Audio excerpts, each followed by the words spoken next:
जय श्री राधे कृष्ण। आइए सुनते हैं गुरु प्रदोष व्रत की कथा। जब भी प्रदोष का व्रत गुरुवार के दिन पड़ता है तो इसे गुरु प्रदोष या गुरुवार त्रयोदशी के नाम से जाना जाता है। प्रदोष के व्रत में भगवान शिव का जो कि विशेष प्रकार से प्रदोष काल के समय में पूजन किया जाता है। प्रदोष काल का समय जो कि सूर्यास्त से 1 घंटे पहले और सूर्यास्त के 1 घंटे बाद तक के बीच का जो समय होता है वह समय प्रदोष काल का होता है। और इस दौरान भगवान शिव जो कि प्रसन्न मुद्रा में होते हैं, इसी दौरान भगवान का पूरे विधि विधान के साथ पूजन करना चाहिए। इससे भगवान शिव अपने भक्तों के ऊपर प्रसन्न हो करके अपने भक्तों के सभी प्रकार के दुख और कष्टों को दूर करते हैं, सुख समृद्धि का आशीर्वाद प्रदान करते हैं और अंत में मोक्ष को प्रदान करते हैं। प्रदोष व्रत को रखने से जो कि 100 गायों को दान करने के बराबर पुण्य फलों की प्राप्ति होती है। प्रदोष व्रत के दिन जो कि दिन भर उपवास रहते हुए भगवान शिव का सुबह के समय में और विशेष प्रकार से प्रदोष काल के समय में पूरे विधि विधान के साथ पंचोपचार या खोटोपचार पूजन विधि के द्वारा पूजन करना चाहिए। कथा श्रवण करनी चाहिए, भगवान की आरती करनी चाहिए, भगवान शिव के स्तोत्रों का पाठ या श्रवण करना चाहिए। इससे पुण्य फलों की प्राप्ति होती है। प्रदोष का व्रत कम से कम 26 त्रयोदशी का व्रत करना चाहिए और इसके बाद आप चाहें तो व्रत धारण आगे भी कर सकते हैं, नहीं तो फिर व्रत का उद्यापन करना चाहिए, तभी जाकर के पूर्ण फलों की प्राप्ति हो पाती है। तो आइए सुनते हैं गुरु प्रदोष व्रत की कथा। तो बोलिए प्रेम से भगवान भोलेनाथ की जय, माता पार्वती की जय, सर्व देवी देवता की जय। हे भगवान भोलेनाथ, आप करोड़ों चंद्रमा के समान कांतिवान त्रिनेत्रधारी, मस्तक पे चंद्रमा का आभूषण धारण करने वाले, पिंगल वर्ण के जटाजूटधारी, नीले कंठ तथा अनेक रुद्राक्ष मालाओं से सुशोभित वरदहस्त त्रिशूलधारी भगवान शिव जी हमारे सभी मनोरथों को पूर्ण करे। गुरुवार त्रयोदशी प्रदोष व्रत कथा के अनुसार एक बार देवराज इंद्र और वृतासुर में घनघोर युद्ध हुआ। उस समय देवताओं ने दैत्य सेना को पराजित कर नष्ट भ्रष्ट कर दिया। अपनी सेना का विनाश देखकर वृतासुर अत्यंत क्रोधित हो स्वयं युद्ध के लिए उद्यत हुआ। मायावी असुर ने आसुरी माया से भयंकर विकराल रूप धारण किया। इसके स्वरूप को देखकर इंद्रादिक सब देवताओं ने इंद्र के परामर्श से परम गुरु बृहस्पति का आवाहन किया और गुरु बृहस्पति तत्काल आकर कहने लगे कि हे देवेंद्र, अब तुम वृतासुर की कथा ध्यान मग्न होकर सुनो। वृतासुर पहले बड़ा तपस्वी और कर्मनिष्ठ था। इसने गंधर्व पर्वत पर उग्र तप करके भगवान शिव जी को प्रसन्न किया था। पूर्व समय में यह चित्ररथ नाम का राजा था। तुम्हारे समीपस्थ जो सुरम्य वन है वह इसी का राज्य था। अब साधु प्रवृत्ति विचारवान महात्मा उसमें आनंद लेते थे।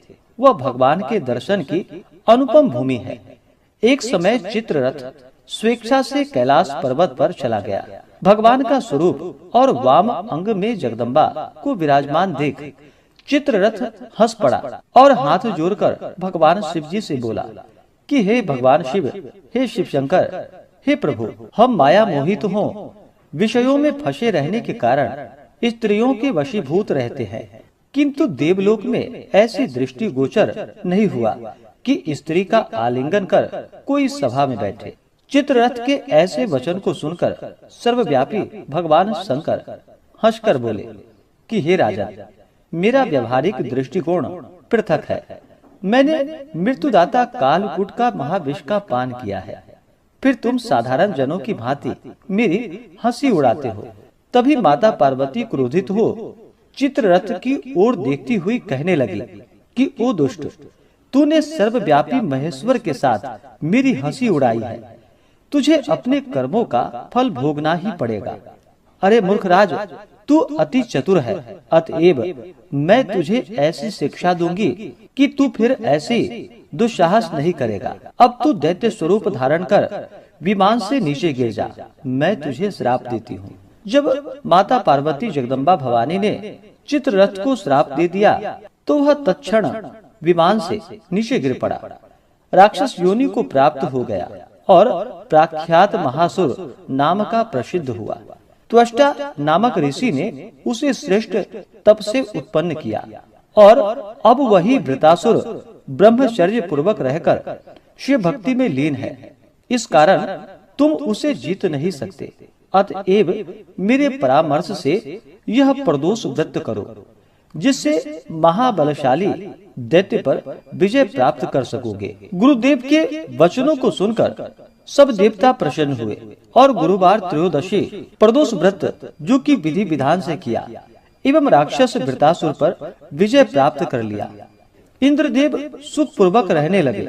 इस प्रकार से जो भी सच्ची श्रद्धा के साथ गुरुवार त्रयोदशी प्रदोष का व्रत करते हैं तो उन्हें शत्रुओं पर विजय की प्राप्ति होती है और उनके शत्रुओं का विनाश होता है।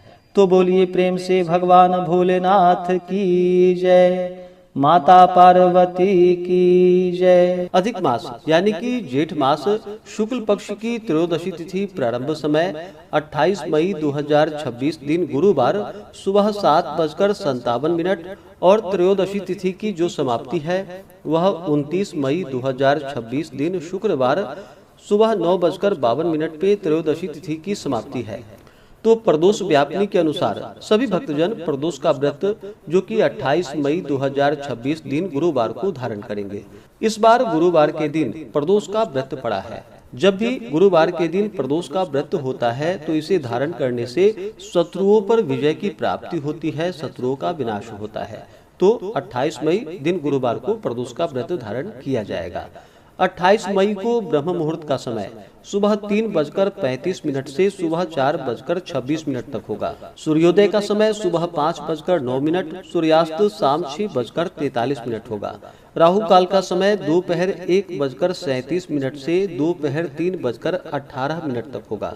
राहु काल समय के दौरान कोई भी शुभ कार्य या नया कार्य नहीं करना चाहिए, इस बात का ध्यान रखें।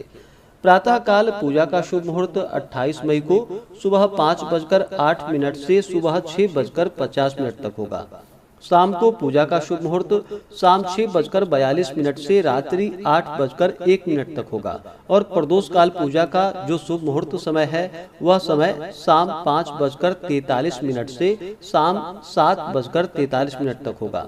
नक्षत्र जो कि चित्रा होगा रात्रि 8:08 तक, उसके बाद स्वाति नक्षत्र होगा। योग वरियान होगा रात्रि 3:55 तक, उसके बाद परिध योग होगा।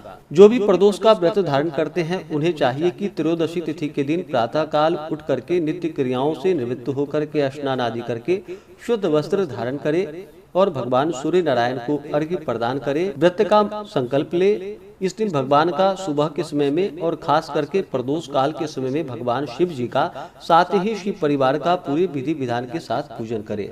सबसे पहले भगवान गणेश जी का पूजन करे, उसके बाद नंदी, श्रृंगी, भृंगी, कृतमुख, कुबेर, कार्तिकेय, सर्प देवता, उसके बाद भगवान भोलेनाथ और माता पार्वती का पूजन करे। इस दिन भगवान शिव जी का जल से अभिषेक करे, पंचामृत से अभिषेक करे, शुद्ध गंगा जल से अभिषेक करे। भगवान को वस्त्र चढ़ाएं, वस्त्र जो कि श्वेत वस्त्र, और यह न हो तो आप पीला वस्त्र भगवान को अर्पित करें। फिर जल से आचमनी करवाएं, फिर यज्ञोपवीत अर्पित करें, फिर जल से आचमनी करवाएं। उसके बाद अक्षत, चंदन, पुष्प, पुष्पों की माला अर्पित करें। भगवान शिव जी को विशेष करके श्वेत पुष्प अति प्रिय होता है, तो श्वेत पुष्प चढ़ाएं या मिल सके तो कमल का पुष्प अर्पित करे, कनेर का पुष्प अर्पित करे। उसके बाद भगवान को भांग, धतूरा, शमीपत्र, तुलसी, मंजरी आदि अर्पित करे। उसके बाद धूप और दीप दिखाएं। अनेक प्रकार का नैवेद्य आदि भगवान को अर्पित करे। दूध से बने हुए वस्तु या फिर अभी के मौसम में जो भी ऋतु फल प्राप्त हो उसका भगवान को भोग लगाए। फिर जल से आचमनी करवाएं। मुख शुद्धि के लिए पान पत्र, सुपारी, लौंग, इलायची के साथ में अर्पित करें। द्रव्य दक्षिणा चढ़ाएं। इसके बाद प्रदोष व्रत का कथा श्रवण करें। भगवान शिव जी के स्तोत्र, चालीसा आदि का पाठ या श्रवण करें। हो सके तो पुरुषोक्त आदि का पाठ या श्रवण करें तो बड़ा ही पुण्य फलदायी होगा। इस प्रकार से भगवान का जो कि प्रदोष काल के समय में पूरे विधि विधान के साथ पूजन करे। व्रत का पारण जो कि अगले दिन सूर्योदय होने के बाद किया जाता है। व्रती को व्रत के दौरान शुद्ध और सात्विकता का पालन करना चाहिए। किसी के ऊपर क्रोध नहीं करनी चाहिए। प्रदोष का व्रत कम से कम 26 त्रयोदशी या फिर 11 त्रयोदशी का व्रत धारण करे। मनोकामना पूर्ण होने पर फिर व्रत का उद्यापन करना चाहिए। तो आशा करता हूँ कि यह जानकारी आपको अच्छा लगा हो।